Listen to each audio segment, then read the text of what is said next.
गगरिया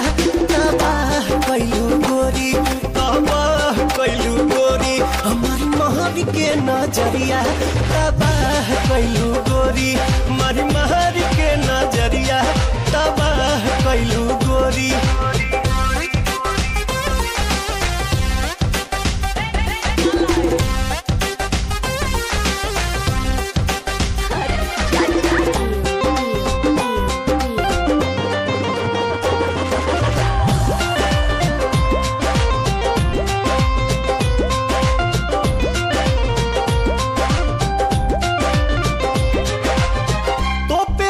चीज के चलबू घर हो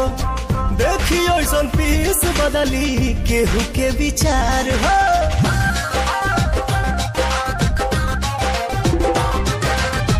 तोपे वाला चीज के चलबू घर हो देखियो ऐसन पीस बदली केहू के विचार हो नसे नसे भरल बह जवानी में जहरिया तबाह कैलू गोरी हमारी महर के नजरिया तबाह कैलू गोरी हमारी महर के नजरिया तबाह कैलू गोरी।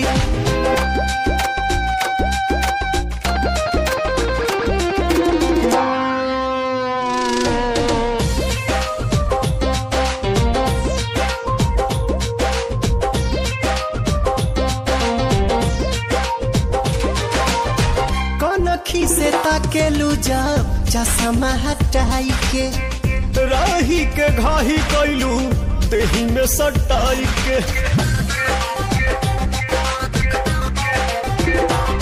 कनखी से ताकेलू जब चश्मा हटाई के राही के घाही कैलू देही में सटाई के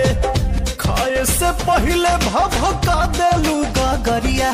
तबाह कैलू गोरी हमारी महर के नजरिया तबाह कैलू